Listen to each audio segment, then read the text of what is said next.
we're going to get yelled at. Yeah. Welcome in, everybody, to another episode of 410 Sports Talk. I'm James Haskell, along with my co-host Glenn Martin. And Glenn, this is no regular episode. We are live, as we like to do once a week, just to catch up with you guys, check the pulse on Ravens flock, keep you updated on the news, and we're excited to do so tonight. So thanks all for coming out. Really looking forward to it. Got a lot to get into tonight, Glenn. Yes, we do. As the continued search for the Ravens' next OC heats up, as well as, we got to keep talking about, Lamar Jackson and his contract back negotiation kind of stand now. But also, I mean, news around the league is still, it's flying like crazy. Guys are getting new jobs, and we see one guy in the headlines this evening for not so good reasons. The Bengals running back looks like he might be facing some legal troubles after facing similar troubles in college. But yeah, we're not here to talk about the Bungles. But yeah, it's an exciting time, even though, obviously would like to hope the Ravens were playing, but hey, Tyler Huntley out here slinging the rock around on the skills challenge, Jimbo. Hey, shout out to Tyler. He's got to feel like a small fish in a big pond. But you know what? I mean, he's a self-assured man. He's a professional football player. He puts his pants on just like everybody else out there, right? I guess, but look, I have nothing against Tyler Huntley, but if I was putting myself in his shoes, I wonder if there'd be some level, I just don't know how he feels going into a room with all these players, knowing that he made the Pro Bowl, despite the fact that he won one game and threw 2 touchdown passes. Yeah, well, I'm sure he doesn't mind getting that check, because I'm sure he gets some extra money. Is there a check? I don't know. I don't know how like 30 G's, right? Something like that. Okay. Well, then, yeah, I bet he won't mind. By the way, shout out Miguel. Shout out to Gideon. Yeah, I saw Project Pat catching one-handed punts out there at the Pro Bowl. They should just rename that Project Pat's Pro Bowl position until he decides to hang it up, because he'll certainly be there. Now, whether he's a Raven. That's what I was going to say. Don't speak too soon, because we may have to get into it. I don't see any other fullback dethroning him. Yeah. It was certainly not in the AFC. I mean, you could talk, Juice Check or something like that, which I don't know if he's as good. I don't know. Well, he's a way better pass catcher and route runner. No, I'm totally kidding. Well, what's going on, Lindsay? Appreciate you coming out. Donovan, appreciate you coming out and getting in the chat. Dan Wald, what's going on? Yeah, Joe Mixon. He said, "Who dey looking for you?" Yeah, they're looking for him. He's got to get himself together. This dude, reckless. But yeah, let's get into it, because there's been some interesting developments when it comes to the Ravens' continued OC search. And I know you have a clip that you have pulled up and ready to go, which surprised me. I mean, we talked about this guy and we kind of wondered, is this guy really looking for a job, or is this, something that he's just really never going to take a lateral position? But it seems like Eric Bieniemy might be willing to move on for a lateral role and not a promotion to head coach. Let's hear what Ian Rappaport has to say. Absolutely. Let's do it. What about Eric Bieniemy? Is he still in the running? Like, could any of these teams that these guys that haven't hired anybody, is he going to get an interview? Like, what's going on? He was obviously last couple off seasons top of the list. Yeah, I haven't heard that he's eliminated from Indy, so I think there is a possibility that he could be part of the 4th round. For many rounds there are. But I think Bieniemy's really in play for a play calling OC job, a couple different places. Baltimore, I think the Commanders is really one to consider. And so you'd be like, well, he's already an OC. Why would he leave Mahomes?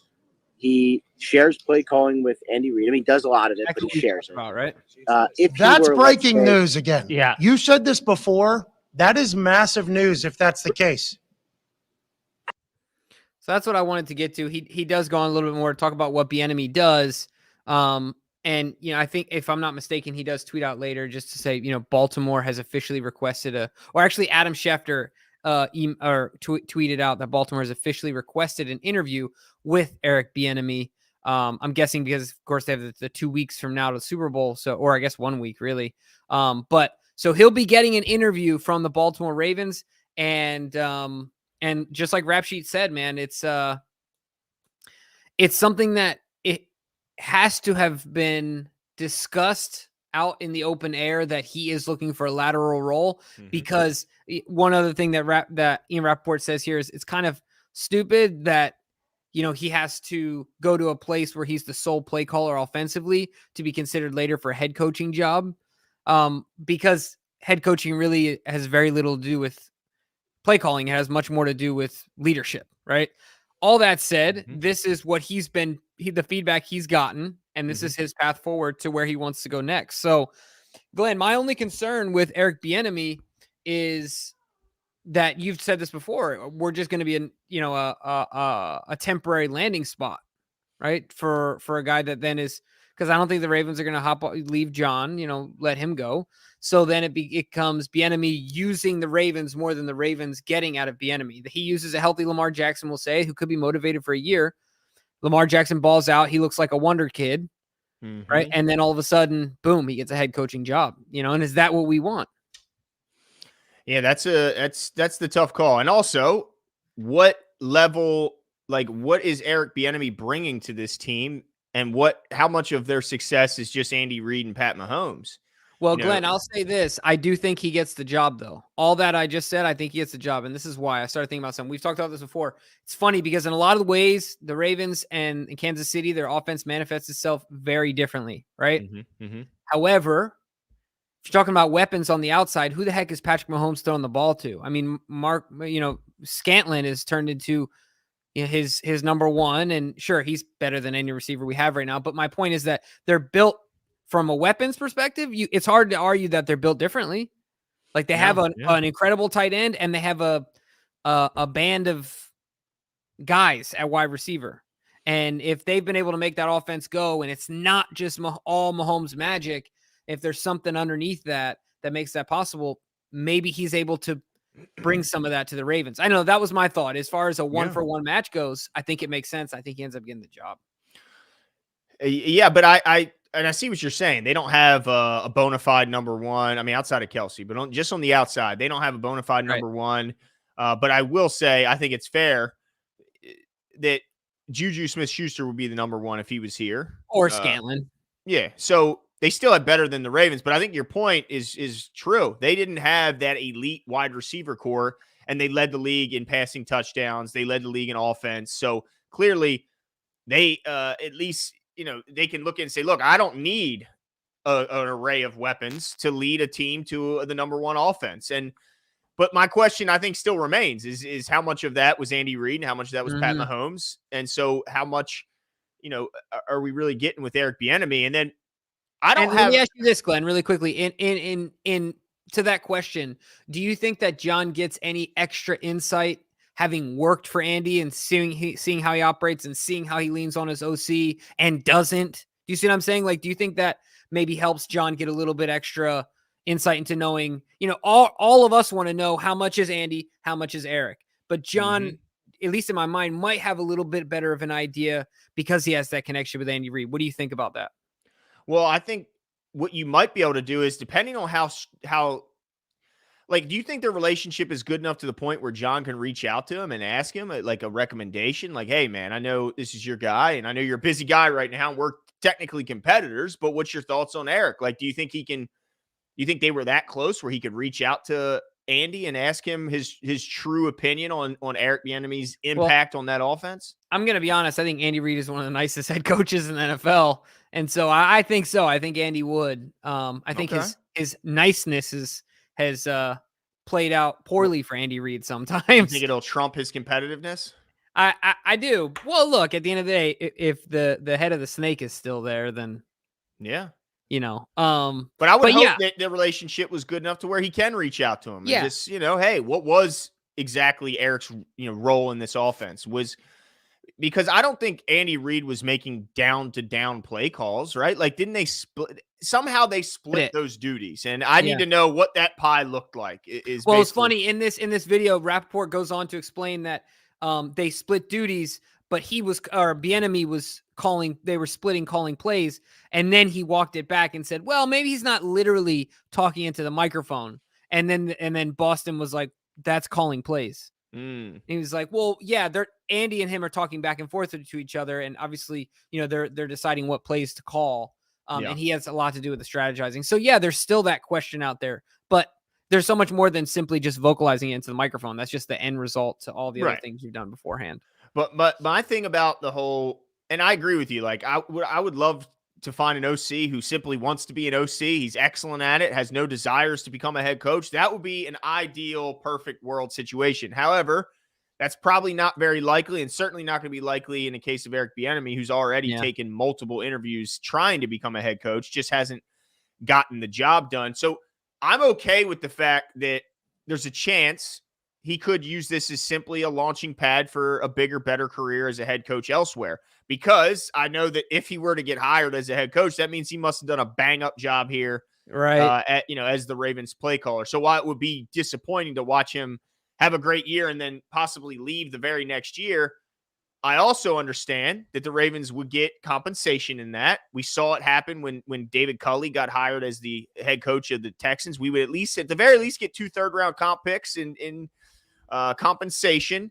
But I'm okay with it because that means he did an absolute bang-up job. Adit says Harbaugh coached Bieniemy in '99, but Dave Canales seems to be the favorite. I think they go younger with him or with Robinson as the OC. I'd love to know the age difference. I don't think Bieniemy's an old guy. Well, and the other thing too, I agree with you. But the other thing too is, don't you think if it were one of these other guys, they would have already made the hire?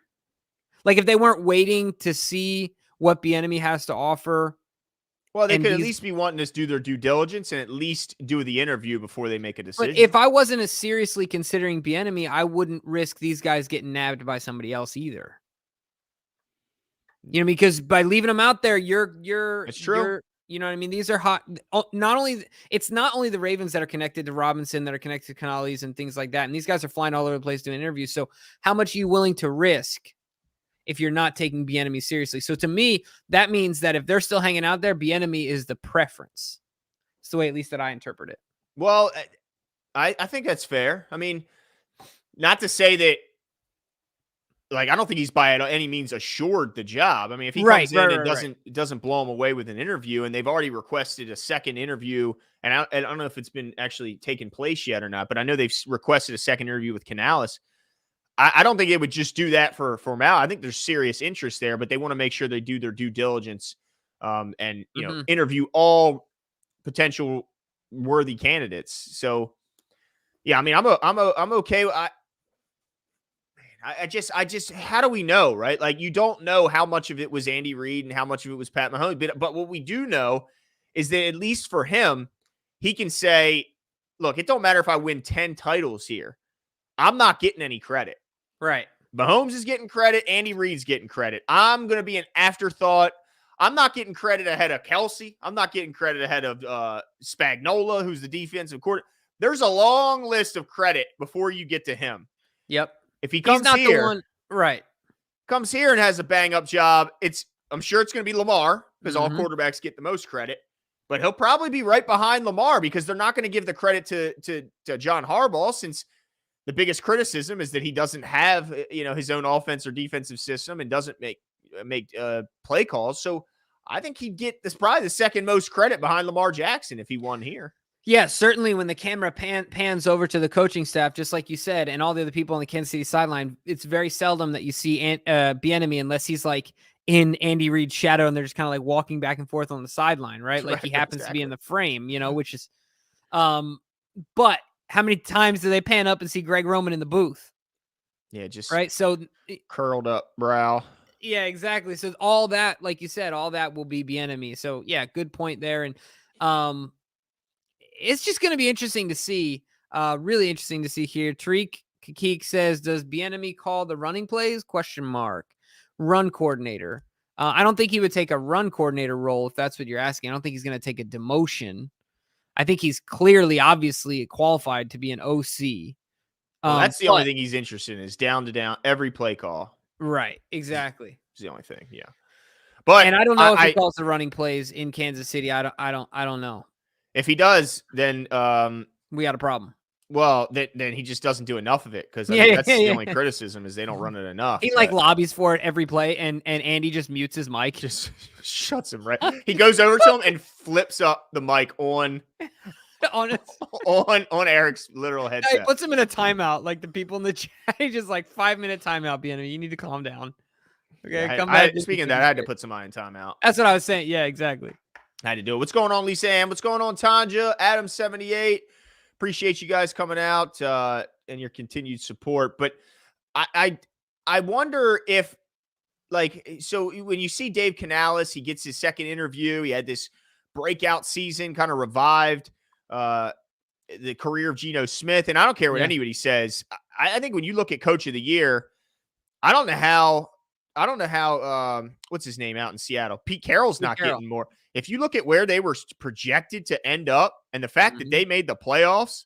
But anyway, that's beside the point. I mean, I look at other teams. I'm like, how is this guy getting all this love? And nobody's talking about Pete Carroll and the turnaround he made. But how do we know? Like, we're just normal fans, Jimbo. We're no professionals. So how can anyone? Well, yeah, you are, but I'm not. But how can anyone really know what they're getting until we see the season start to unfold? It's always just your best guess, right? Your interview abilities. And so yeah, it's just your best guess, man. It just is what it is. But the other thing I'll say too, as far as tendencies, John doesn't stray far off the branch of the tree, right? Like there's a lot of association and connection with Bieniemy, probably the most in comparison to these other guys. And so usually John sticks to guys he knows best from other people, like second and third connections and things like that. Well, why do you think he's not a head coach yet? Do you think he's a bad interviewer, or do you think he's it's the uncertainty in the Andy Reid shadow? Is that it? Well, I think it's the Andy Reid thing, and then he might not be the best interviewer. Yeah, because I think it takes a different. I think it's really foolish for NFL coaches to say this guy's an excellent play caller, strategizer, offensively, everything. He must be an excellent head coach. Yeah, like Cliff Kingsbury is not a leader of men, Glenn. It's very clear that he's not. But he might be he might be a good OC. You know what I mean? He might just be a solid OC. And there's guys that can make that transition, and there's others that simply can't. Can you see Greg Roman leading an NFL locker room? Nope. Right, but he's led the most historic offense in the Baltimore Ravens history. And you guys can say whatever you want about Lamar Jackson, but someone's calling those plays. So, I mean, I just think it's foolish to think that, oh, this guy can call plays, therefore he must be a great head coach. So, yeah, he might just not be a good interviewer for the head coaching role. Maybe not for OC. Maybe he puts on a fantastic display for the Ravens. The only thing I didn't like, Glenn, was the argumentative stuff. I don't like that. Yeah, I don't like seeing tempers run hot too much, because you think that he could be, he the player and the coach, he's supposed to be the one who can take the high road and not. But at the same time, I know there's a lot of fans who love to see the fiery side of because the players get away with, I mean, their leeway, their latitude is just ridiculous, right? Like so I get quarterback. Yeah, I get that too. The very last thing I'll say on this, and we can change the subject, but if you want to keep talking about it, no problem. But the last thing I'll say is I do also like that he's on the sideline. And I hope that would continue, because we've had enough in the booth. I'd like to change it up so he can have those conversations with Lamar. You know what I mean? He can get that solid feedback, and they can have a more open conversation, because I never felt like Lamar and Greg had that. It's tough when you're up in the booth. You can get on the phone, but I never saw him on the phone terribly often. But there's still a lot of candidates out there, so it could very well not be Canales. It could not be Bieniemy. Could be Robinson from the Eagles. I know that the Bills wide receiver coach Chad Hall got that's another good one. He's got 2 interviews or 1. I only know of 1 so far. Wednesday apparently he had an interview, but it's a guy who's he's got a pretty high powered offense in Buffalo that he's been a big part of, including having Stephon Diggs post 3 straight 100 catch seasons as with Chad Hall as his direct wide receiver coach. So there's still a lot of guys who I think will continue to be interviewed. But man, I'm seeing all these guys getting hired, Jimbo, and I'm like, makes you a little concerned, right? Well, it just makes you wonder, like, are these guys some guys the Ravens wanted too, but they'd rather go there? Like, who knows? Or how much is the Lamar cloud affecting all of this? We'll ultimately never know, right?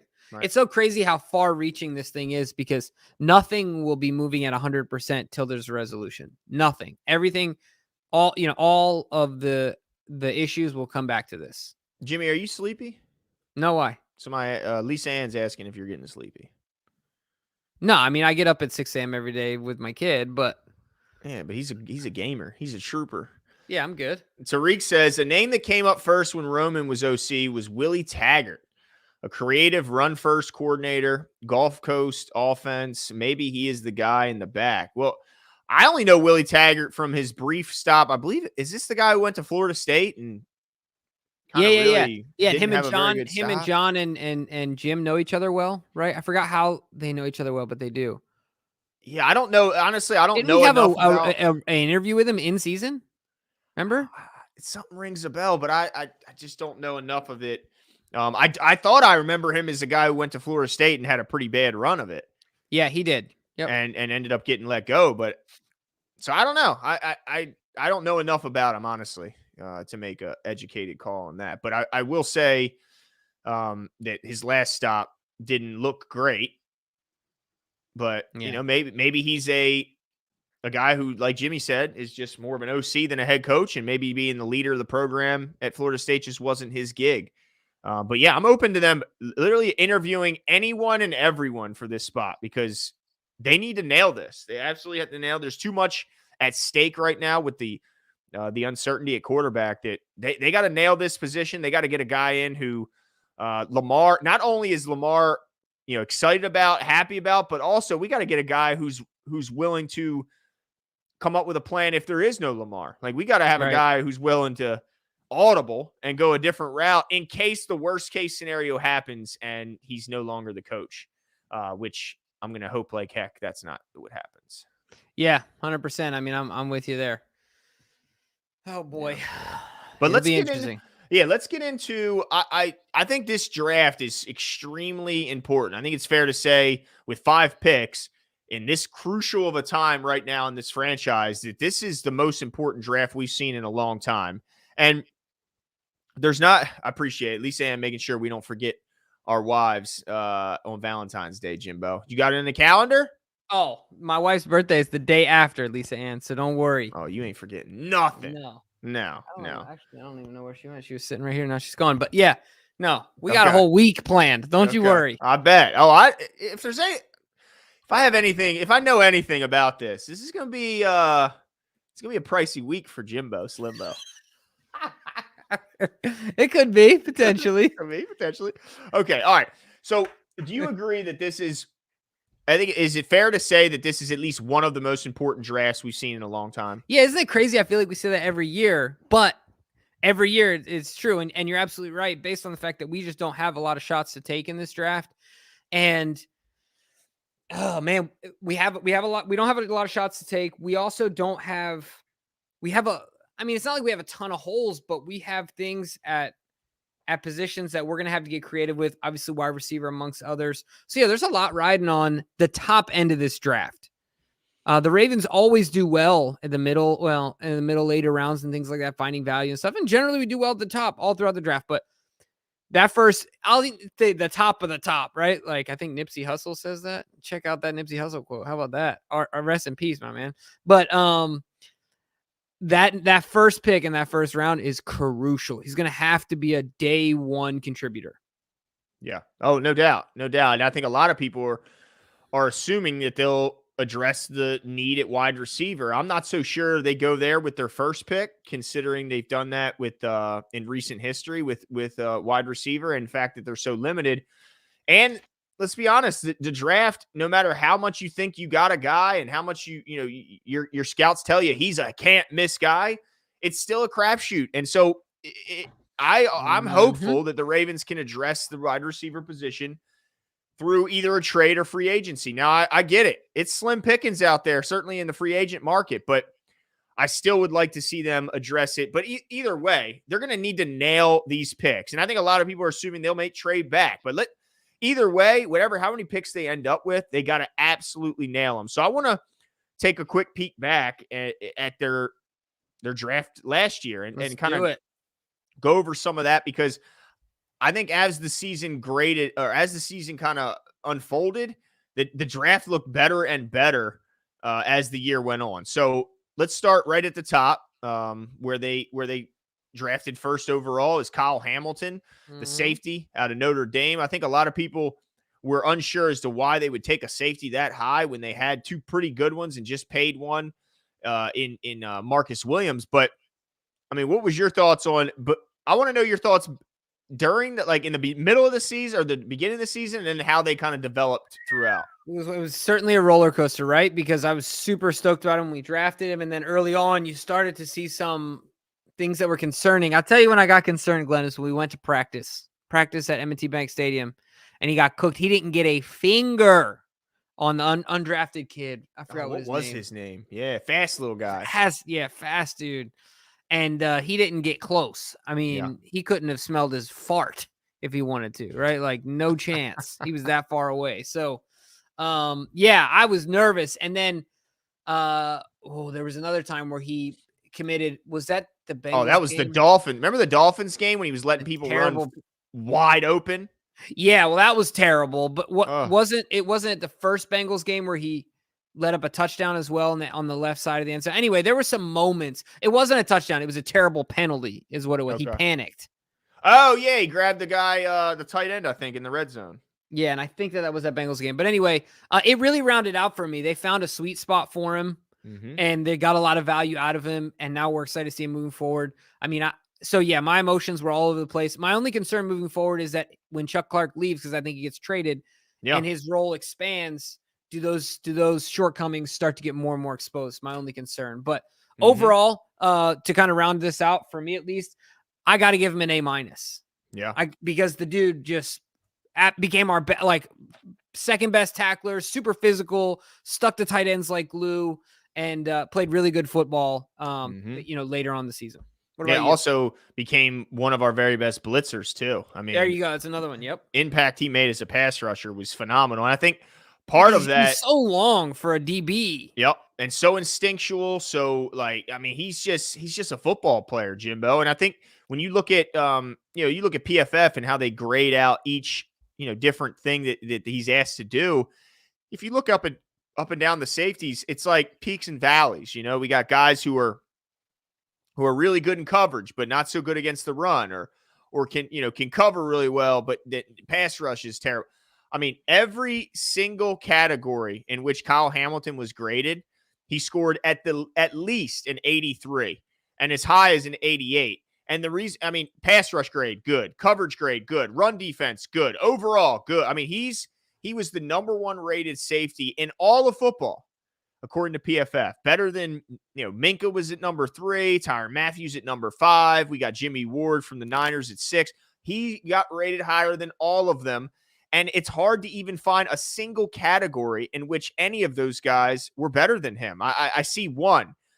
Jimmy Ward was rated better as a run defender than Kyle Hamilton, but far lower when it comes to pass rush and far lower in coverage. So every guy, while they might have one category, some have none. Some might have one, but nobody can touch the consistency in every single way of Kyle Hamilton. So I'm with you. I give him an A. The only reason it's not an A+ is because of the slow start and some of the mental errors he had. But outside of that, man, what an amazing addition. I'm like you, Jimbo. I'm slightly concerned, but only because of the unknown about what happens once they put him in an every down role where he's now asked to do things that he wasn't last year. But it's really just the unknown. Not that I don't think he can do it. It's just we haven't seen him do it, so we'll have to see it until to make me believe it. But let's move on. Next one, another one highly criticized. Why are you taking a center in the first round? I mean, we got a lot of holes.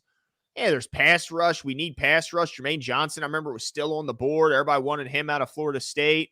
They go and get the least sexy pick. They go and grab Tyler Linderbaum to put it center and just kind of fix the center, the interior of our offensive line. What were your thoughts then, and what's your thoughts now? Glenn, I think you know that I love this pick. I've been beating on the table for a center since before my son was born.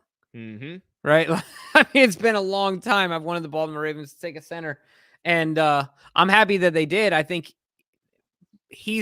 there are a few moments you can point to where it looks like he got a bit overpowered, but the guy's win rate is ridiculous. He's so physically gifted. He's so athletic. He's so great with leverage. I mean, I love everything about his game. I love this pick. I'd take him over Hollywood 9 times out of 10 and 100 times on Sunday. So I love everything about this kid. He is absolutely going to be a Raven for life. And I'm looking forward to it. So yeah, no complaints. A+. I think he got snubbed from the Pro Bowl. And Tyler Linderbaum is this was my favorite pick of this draft. Yeah, I think a guy that also, not only is he, a guy I expect to really be at the post in the center position for the next decade. I think he's reliable. He's tough. He's smart.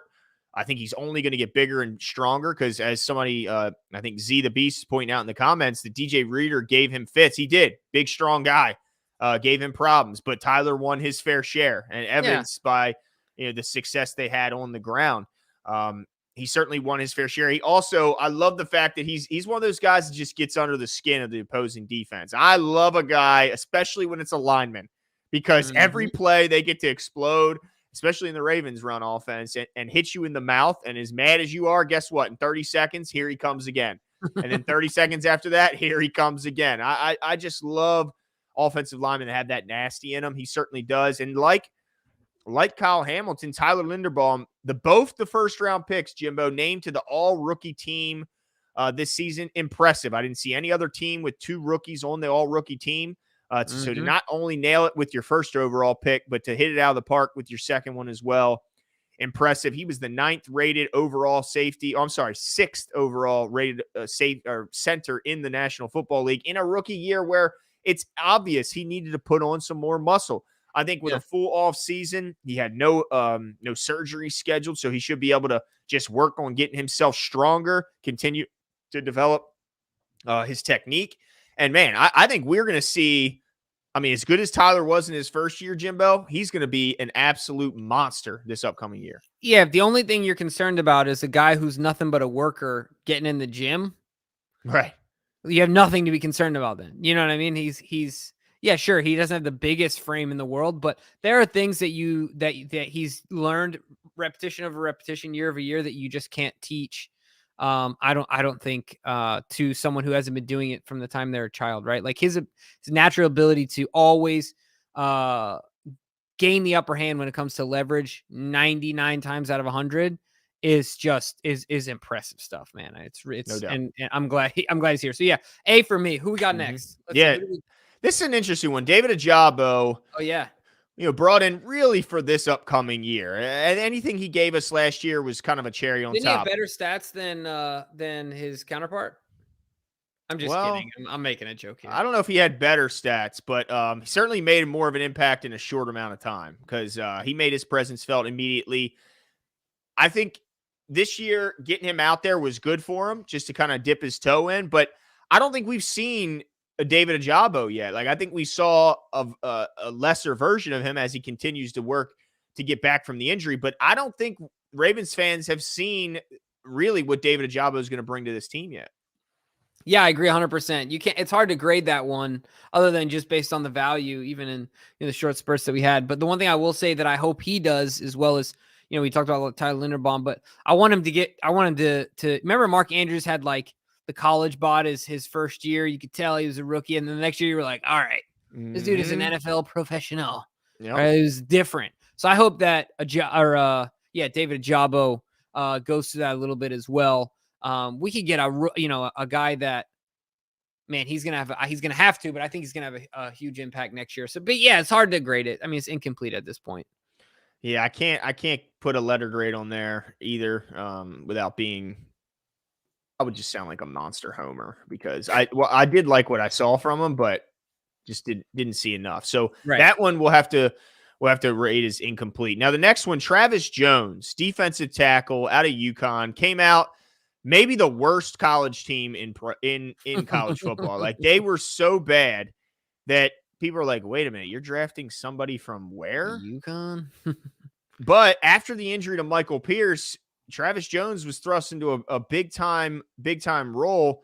And while he didn't, he's not in a position where he's going to get a lot of the numbers and he's not going to, get a lot of stats to back up his play.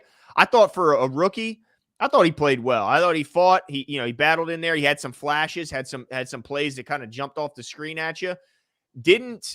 I don't know if it's fair to grade him to the hype he was receiving in the preseason, because he was, I mean, my goodness, they're ready to call him the next Haloti Ngata, as some of these guys in the preseason. But I think next year, with a full off season, you talk about baby fat. He definitely had some work to do on his body, and I think he will in this off season. But this is a big year for him. We might lose Calais Campbell. We might have to cut ties and lose Michael Pierce. It's going to be a big year for guys like Travis Jones, Broderick Washington, and Justin Metabike, because there might not be that veteran leader in the locker room showing up. Maybe Brent Urban's not back. I mean, they could rely and lean on these young guys, but I think Travis Jones, to me, I'd give it a B. He didn't do quite enough for me to give him an A, but I think B's a solid grade. What about you, Jimbo? Yeah, I'm gonna go with a B minus, only because my expectations were a little higher. Like you said, people kind of pumped him up a lot from the media, and then even local analysis and stuff like that. So I'm gonna go with a B minus. I was expecting a little more because he's already so physically gifted. It's not like he needs to get bigger or whatever. I mean, he's a huge dude. Like he is. But he can still get stronger. Definitely. Let me ask you this real quick. Do you think that, we talked about how Kyle Hamilton was allowed to be in that great role that really let him just be highlighted? Do you think if Michael Pierce was healthy all year, we could have done something similar to Travis Jones, and he would have been able to play a role where he only is in a spot where he can succeed? And do you think the injury to Michael Pierce forced him to be in more of that eat up blockers? Do you think that kind of changed how his role played and how we graded him? Yeah, certainly. And then it also just changed how soon the Ravens wanted to ramp. They wanted to ramp him up. I'm sure they had a different plan for him than this. Yeah. As far as introducing him to the NFL and like adding on responsibilities layer by layer. So yeah, I think it definitely did. And that's fair. All that said, B minus. Okay. All right. I like it. Kevin Johnson says Lamar criticism has been fair. Love the show. Appreciate it, Kevin. I mean, man. Look, nobody's above criticism, but we also aren't going to be, unfair and unreasonable. We understand that Lamar's value it's tough to measure how valuable that guy is to this team, but appreciate the kind words. Lamar, when healthy, I think he's clearly the most valuable single person in the NFL, in my opinion. I just think he's the best return on investment when he's healthy based on all he can do. Yeah, and if he's not number one, then I think he's certainly in everyone's top 10, right? Like, in the world. Yeah, right. And if somebody says the contrary, it's just because they're hating or they don't actually watch football.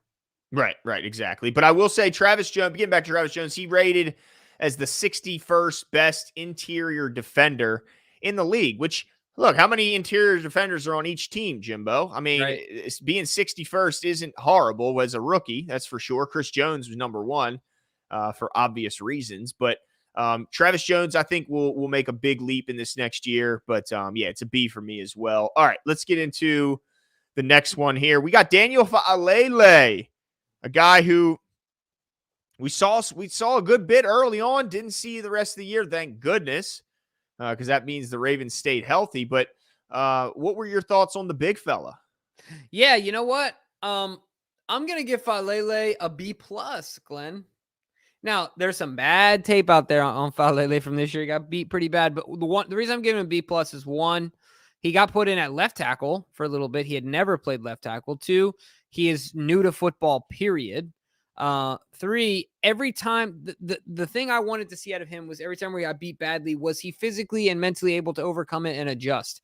And I felt like he did every single time. I don't think there's one time where he got beat and then the same way got beat again and got beat again. And just for an extended period of time was just made to look like a fool. That never happened. And I think that's really important when you're in water that's too deep. Right, because I think what they asked of him was he's a professional, so it's not unfair, but it's a lot. It was kind of unfair. Yeah. So I'm gonna go with a B+, and I'm excited about this kid's future moving forward. I know we got Morgan Moses and stuff like that, but this kid is just a physical freak, and I can't wait to see him out there more often. Even if maybe next year it's on the interior, who knows? Yeah, I mean, I was blown away by Faalele's ability to bend, his athleticism. Look, I mean, I'm not saying he's Tyler Linderbaum running down the field, but at being almost 400 pounds and 6 foot, what is he, 6'8", 6'9"? I mean, he's gigantic. The guy can bend his knees. He can get low. The guy can move his feet better than I would have ever anticipated. And like you mentioned, this is a right tackle. We threw him in at left tackle, just threw him to the wolves. And I think he more than, held his own. I agree. I think he had some mistakes, but he didn't repeat the same mistakes. And that's really all you can ask for from your young player, is to not make the same mistakes over and over again. I don't think he did that. I think he'll continue to get better. He'll get his body into, I'd like to see him get closer to 350 than 400. I think that would help him, because 350 is still a mountain of a man. Mm-hmm. But I'm interested to see what his role is, because of course they got Project Pat. They got Pat McCary, who is the Swiss Army knife. But let's be honest. I mean, Daniel Faalele looks more the part at tackle. When we put McCary out there, he looks small.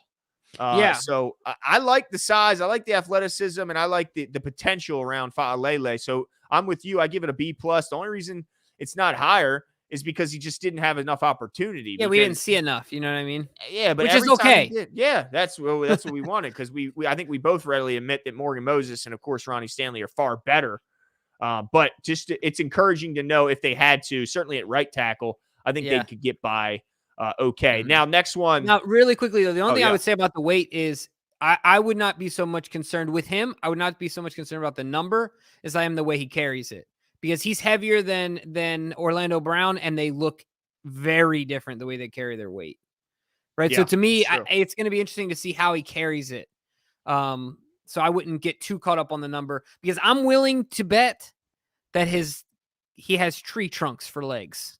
Like, some guys got the sprinter calves, I'm talking about, they got the bean poles for legs, and then they're like upside down triangles, right? Yeah. But certainly I don't think that Faalele falls in that category. So just make sure he carries it well. Right. Don't get sloppy on us. All right. The second of their many 4th-round draft picks last year was Jalen Armour Davis, cornerback out of Alabama. Jimbo. What's his last name start with? A. No. His Davis starts with a D. That's what he's getting for me. Yeah. Yeah, I think that Armour Davis getting a D, because as soon as he got put in the deep end, coach said, "Get up out the pool, put your swimmies back on, son," because out of there, man. Yeah. I think floundering in there. I think D's fair, and honestly, it might be too generous. I mean, this guy looked at, and the sad thing is, man, you talk about looking like a corner. I mean, he's got the height, the weight, the speed. Couldn't stay healthy, and that's everybody can deal with that at times. But man, when he was out there, the mental errors that Jalen Armour Davis would make, leaving guys wide open to the point where they put him out there, they had the quickest hook on him. You ain't playing, Jimbo. I mean, as soon as he made a mistake, out of there. They pulled him right out, and then we saw him plenty of times as the healthy scratch. I think he's got a long way to go. It's the sad thing is he's got the physical tools. I just wonder, if he's got it, from a health standpoint, and then if he can grasp the playbook and the responsibilities. I don't know, man. I was disappointed. I think the Ravens are going to be looking to add to that position again. Yeah, no, I couldn't disagree more. The next one. Yeah, we got Charlie Kohler, tight end out of Iowa State, who we saw. Can we just say incomplete? Yeah, I think that's fair. That's fair. Yeah. I think we grade him as incomplete. Just excited about him though, right? Same him. Yeah. It's exact same analysis. I think excited about him. Yep. Better route runner than I thought. He uses his body well, even in strong hands. But it's incomplete. Yep. Excited to see what he can do next year. Out of, I think Nick Boyle. He'll be gone, and so I think it'll be interesting with this new OC how he uses his tight ends, because we got 3 pretty damn good ones. Can I say something really quick that's really random? I'm really tired of players' spouses using their spouse's clout to complain every time any company does anything wrong. Nick Boyle's wife was upset because her suitcase broke off of a Southwest flight, like it broke open. Mm-hmm. And I get you're upset about it, but like what you're doing is you're using your thousands of followers that you've gained because of your husband. In this case, I'm not saying she can't have her own life and her own followings, but it's clear in this case that this is why. And she's adding her husband in the tweet, right? She ats Nick in the tweet to bring more eyes to complain about a company in hopes of getting some reimbursement or something. It's dude, can you realize that humans are humans? Some dude's just doing his job. He's probably working 12 hours. Yeah, give him a probably break. shorthanded. It's not like your husband isn't a legitimate millionaire. He can replace everything in your bag like that. And that dude's making way less than that. So yeah, probably just, making just 15, relax. $18 an hour. Yeah, Right. exactly. Just relax. And yeah, look, I get your frustration. I understand, but It's yeah, a tough situation, but like let's just have a moment of like, okay, I don't need to tweet this and add my husband. Yeah. Or whatever your significant other is. I'm not a fan of that. Anyway. I'm with you. All right, so let's move on. Number 130 in the draft last year, punter Jordan Stout. And a lot of people were like, oh my goodness, we're losing Sam Cook. He's been here forever. He's such a talented player. Everybody remembers his multiple fourth down conversions on fake punts, but I like what I saw. I can't remember a poor, I think maybe one bad punt in like the third game, but outside of that, I thought he had a fantastic rookie year. Yeah, I mean, I couldn't disagree with you more, Glenn. Like You mean couldn't disagree with me?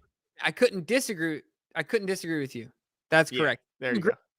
Yeah, I like him. I think he looks to play the part. The Ravens know how to pick special teams guys, and they did a good job with this one, so I'm happy with it.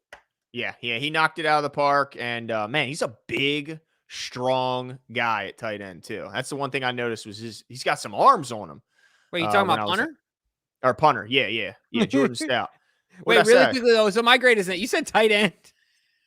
Yeah, he'd be small at tight end. Yeah, that's because I'm looking at Isaiah's Likely's name and position. But I give him an A. Oh man. Oh no. Hey, shout out to Bobby. There he is. A-. Is that an A- grade or is that an A- grade? That's an A-, right? I'm gonna say yeah, that's an A-. Tough grader over here. Tough grader. Glad I didn't take his class. Yeah, man. He don't play around. Oh, let's see. Number says, "Sup, Glenn," with one N. Good to see you have a guest on the show. What's up, James? Wait a second. So this is Glenn's show now. I'm just a guest. This is Glenn's world. I'm just living in it. Love the show, Glenn. Love you, Glenn. Oh, gosh. This person's got a poster on their wall of you somewhere. Dude, I honestly think that this is somebody who I know personally and have known who's just been trolling me for months. It's got to be. Like, so consistent. Even finds me when I'm on a different show. I'm on the Cincy podcast, tracks us down, and make sure his comment is read. His comment is what we're assuming. Her, yeah. It's probably anyway. It's funny. I have this. We don't know amalgam in my. I just hope we never know. I hope it remains this mystery. I don't ever want to know. Man. Oh my goodness. No, then a note will just be put on the table in front of us, and I'll be like, "Who left this note?" And I'll open it up, and I'm like, "Where are you? Where are you?" Oh my gosh. Yeah. What's going on? It's been Katie this whole time. She's just messing with you. That would be hilarious. How funny would that be? Oh my goodness. And by the way, shout out to Bob Pierney. Lost his cat this week, man. Lost his cat. Oreo, right? Oreo. Yeah, it was a tough one. Lost Oreo. Found him in the litter box. They like to clean up when they go. Cats are responsible. Yeah, they even clean up at the end. It's kind of wild, man. But yeah, so shout out to Bobby. I think he needs to get a dog, but I know he never will. But man, I might have to just get him one. I think I might just drop a puppy off, and just because he'd be an excellent dog owner. All right, let's move on to the next one. Isaiah Likely was number 139 in the draft last year, tight end out of Coastal Carolina. What do you think about Isaiah's rookie? I'm giving Isaiah C+. Whoa, hold on. Isaiah C+ because it was so up and down, Glenn. He has so much potential, but the bad spots are just bad. Like the holding penalties are ridiculous. But they were in the preseason. He had a couple in the season too. Did he? He had one bad one that was on a first down conversion. That I'm giving it a C+, and I don't feel that bad about it. Just the inconsistency. I can't blame all the inconsistency on coaching. I can't. Yeah. Okay. Well, I will say, why is it that Mark Andrews comes on the scene his rookie year and he absolutely dominates? Like, why is it that all of a sudden he just gets the ball and gets all these? Like, you see what I'm saying? So it's not just that him and Lamar are tight. It's not just that, like, he's got to be doing something individually to demand the football, right? Like he's got to be so. Well, yeah. So he's got to do a little more to be more consistent, because we saw the moments where he did well when Andrews was out, but then when Andrews is in there, he's just a ghost. Yeah, I just wonder how much of that was just the scheme and the design of the play. If he's not an intended target, then how can I criticize him? But at the same time, I do remember that first game where they tried to immediately make him part of the offense, and he dropped and was just miserable. But I also remember when Mark was out, he was our primary ball catcher, and he kind of carried us in some of those games, including, was it the New Orleans game where he had like 5 or 6 grabs and a touchdown? And so I'm gonna give him a B-, because I think when he was given an opportunity, he played well outside of that first game. That first game, I think lights were bright, and man, it was a rough start for him after having a really flawless preseason.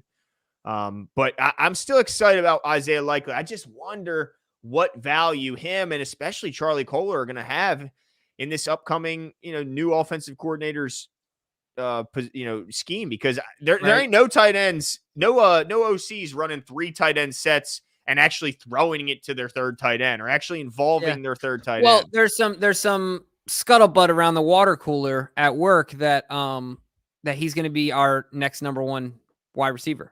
By the way, Jimmy works from home. So that conversation, that scuttlebutt, is just him and his wife. Okay. And the dog and Henry. Yeah, that's it. So I just had to point that out. But hey, maybe they will ask him to convert to a full-time. I mean, he can't block. No, but the rap on Andrews was he couldn't block when he came out. Now he's but frame-wise, he's a giant. He's right. a giant. He's a freak. Yeah. So I'm just saying, who knows? Yeah. I wouldn't be mad at it, is all I'm saying. I've heard of tight end or wideouts going to tight end, but now we're doing it in reverse, which the popular trend has been the other way. Yeah. Well, leave it up to the Ravens to do the opposite. They're going to be like, man, these Ravens ain't. Now they're taking wideouts or tight ends and trying to make them into wideouts. They're stupid. And pay them like tight ends. Try to pay them less. Yeah, I love it. I can almost hear him now. All right, let's get into number 141. Demarion Williams, cornerback out of Houston. Pepe was a fan favorite early on with his really infectious smile and just love to be here personality. But I'll admit, he fell off the second half of the season. We didn't see a ton of him. Certainly once Marcus Peters came back and reestablished his role as the number 2. Man, I think people were hyped about him early on, but just fell off the radar. What's your thoughts on Pepe? Yeah, so I'm giving Pepe a better grade than Likely. I'm giving Pepe a B-. He's getting an 83% in my class. And the reason Pepe is just because I think that I loved his physicality.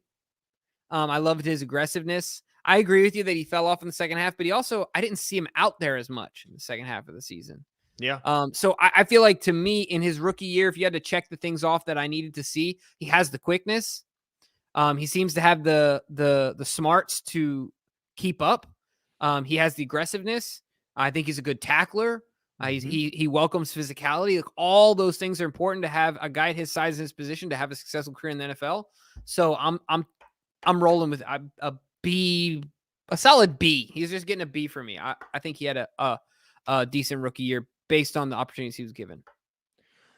All right. Well, I'm gonna go C. I needed to see more. I know he was this close on so many plays. Like, there were so many times where he almost got it done. But look, we criticized Odafe Owe for being almost Owe, and so I can't, give a credit for almost to this guy after we, criticize Owe for being that close. And also, if he's getting healthy scratch towards the end of the season, and we're seeing guys like, Worley come up and getting big minutes, I got to imagine that's not a good sign for Pepe and his performance in practice. Well, he's definitely not going to be on the outside. Yeah, certainly not. Yeah, so maybe that was probably, a big role in the fact that they need to Worley up. But I'm going to give him a C, but I tell you, I have hope for him. I don't have as much hope for Jalen Armour-Davis. So me neither. Tariq just slow and unathletic out there. Yeah, and just flat out lost. That's the part that bugs me the most. Tariq says, how could we lose on Tariq Woolen? So Tariq Woolen, let's see here. admittedly, I don't know who Tariq Woolen is. So let's see here. Tariq Woolen. Who is Tariq Woolen? Oh, does he plays for the Seahawks? Looks like. Yeah, he was a 5th round draft pick by the Seahawks. Let's see, 6'4", 210. I think he's a wideout. Wideout. Okay. Yeah, I think he's a wideout. I don't know much about him. I'm not saying I'm not exactly. Oh, here we go. No, I think he is a corner because they're saying how many yards did he give up? How many touchdowns did he give up? Okay, so I don't know much about him. I will say it looks like he had 60 tackles, 6 picks, but I think this was his college numbers. Sorry, Tariq, I just don't know exactly what your question is. Is your question, should they go after him? Or why did we not pick him? Like, because I mean, he was he's not available. He's on the I think it was why didn't we pick him? Because he's saying look at the 40-yard dash and things like that. Oh, gotcha. Well, yeah, a lot of it's character. If he had any character issues with the Ravens past, they typically don't mess with anybody who has any issues of off the field. Yeah, and I also make sure Steve Smith's new podcast has been really good. And the one thing that he's really done a good job at is breaking down film, especially for wide receivers. Scout. He's doing like a scout analysis on guys, and he's obviously, Steve is not a believer in metrics, height, weight, speed. It's not Steve's thing, right? But the way that he breaks it down, it's really impressive, and how all these other things matter more than that. So he's 6'4", he has a good 40-yard dash, but Odafe Owe is also a physical freak. Right. And Justin Houston is 8 years old. Hayward Bay. Right. Justin Houston's old enough to be his daddy, and he's still more productive, and I'm sure much slower, probably not as strong at this point in his career. Maybe, I don't know, but you see my point, right? Yeah. Yeah. Well, it looks like Tariq Woolen was the 2nd highest rated rookie corner behind Sauce Gardner, who was by the way, the all-pro at corner. So the fact that Tariq Woolen made a Pro Bowl and was the 2nd rated corner is impressive. So it looks like he's a hell of a player. 6'4" as a corner is absolutely insane. If he has the short area quickness to make up for those long limbs, then man, he's going to be one special player. Damn. Yep. The Ravens missed on that one. Yeah. Well, can't hit them all. Who else we got left? Let's see. Just one guy left. We have Tyler Beatty. I think it's pretty safe to say, give him an F. A big F. He's no longer with the team. He never. I think he just quit. Right? Like Tyler Beatty quit at a certain point during the season, he got picked up by the Broncos on their active roster. He did. Okay. Yeah. Okay. So I guess we got to call that an F. He never even suited up as a Raven. Get out of here.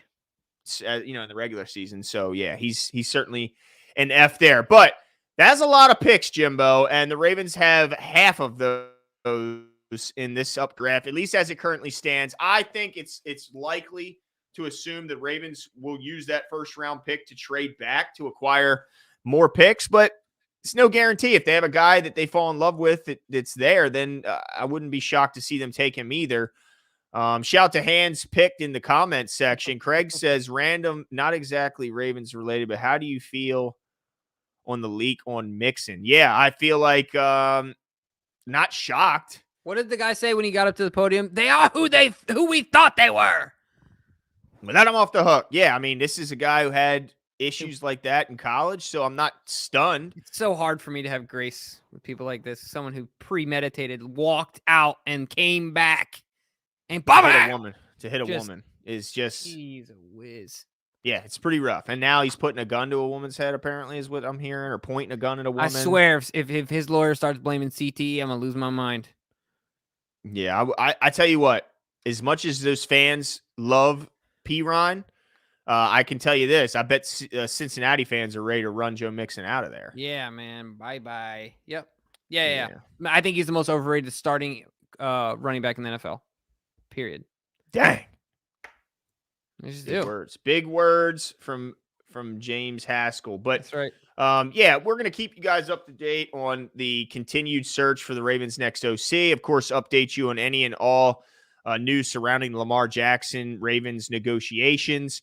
we'll keep you up to date on, we're about to start diving into this draft process. I mean, we kind of like to put it off as much as we can, because once we decide to go into it, it's once you uncork it, it consumes all of our time. So but keep us in mind, click the notification bell so you don't miss a thing. And I think that's it for us tonight, but it was a fun one. But it's getting a little bit late, so we got to call it a night. But thanks to Charles Bowie, thanks to Baltimore Get Up.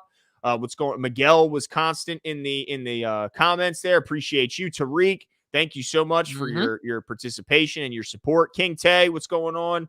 Osmond, Miguel, Lisa Ann, Craig, I'm sure I'm forgetting Tanja Bowman, Lisa Ann, Pearney, Bob Pearney, the legend, the mayor of Edgewood, Casper, everybody who I didn't mention who watched silently. I appreciate all your continued support.